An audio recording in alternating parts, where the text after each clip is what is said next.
I tried to reduce my water, electricity, and food usage by 50% last week. So far, I had some ups and I also had some downs, and I also have lots of room for improvement. But so far, I think I did really well, and I really hope to improve next week.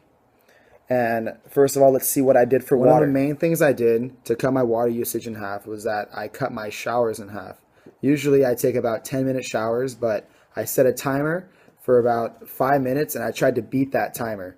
And let's take a look on how much water I saved. So here I am in my bathroom, and we have this 5-gallon bucket right here. And I'm going to see how long it takes for the water in the shower to fill it up to the very top of this bucket. And then we can calculate how many seconds it takes to reach 5 gallons. And then I can calculate how much water I've been saving. So let's turn on the shower and let's see how this works.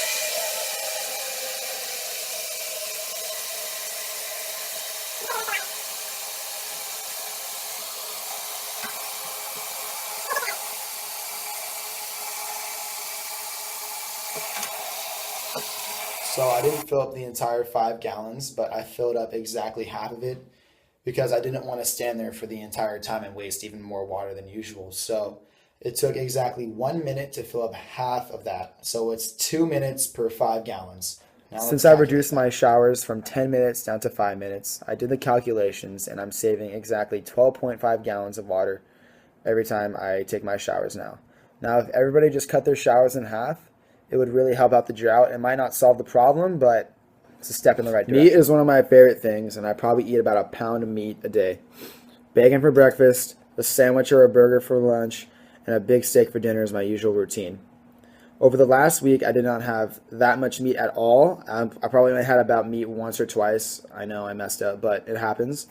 Instead, I ate pasta, peanut butter and jelly sandwiches, tons of fruit, eggs and cereal, and lots and lots of yogurt. Now let's see how much energy and water I have saved by not eating that much meat. I did some research on the internet and I found how much gallons of water are required to produce 1 pound of various foods. And the top 3 are beef, pork, and chicken, the 3 main meats. Beef takes 5,214 gallons of water to make 1 pound.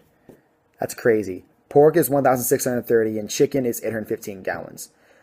And I cut all those away from my diet. Here's a picture of the chart that I referenced from. As you can see, beef, pork, and chicken, as I said before, takes way too much water to create. While I ate tons of apples, I ate tons of carrots, wheat, potatoes, tomatoes, lettuce. It just proves that even just going vegetarian, you can really save the environment. So we covered my food consumption and my water consumption. Now we're going to move on to electricity. Now, electricity was not that hard compared to the other two, but it was still a challenge. I didn't play on my Xbox at all throughout the entire week to save electricity. I unplugged any outlets that were not in use because there's a thing called phantom energy. Even though it's not in use, you're still using some sort of energy. And another thing that I did was that instead of doing homework on my computer or looking up research on the computer, I went to the library. According to Wisconsin, it states that every time your phone charger is plugged in without in use, you're still using 2.6 watts of energy every hour. Now that means just having this plugged in at all times, you are wasting 2.6 watts of energy every hour, which is crazy. If you do 2.6 times by 24, that's 62.4 watts of energy per day by just having your phone plugged in and not even in use. And imagine how that number would be when it is in use.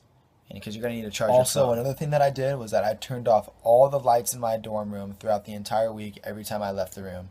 I tried actually to keep the lights off at all times, but my roommate would get mad.